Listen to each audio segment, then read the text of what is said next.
You ask Tiger to solve. This deals with linear equations with one unknown.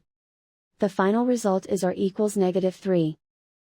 Let's solve it step by step. Group all r terms on the left side of the equation. Subtract 2r from both sides. Group like terms.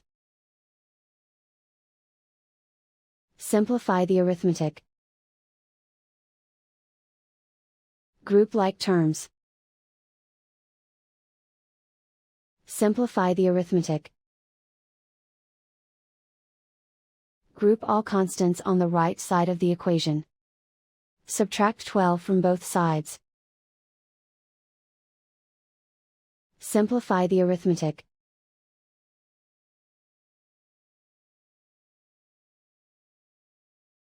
Isolate the r. Divide both sides by -8. Cancel out the negatives. Simplify the fraction. Move the negative sign from the denominator to the numerator. Find the greatest common factor of the numerator and denominator.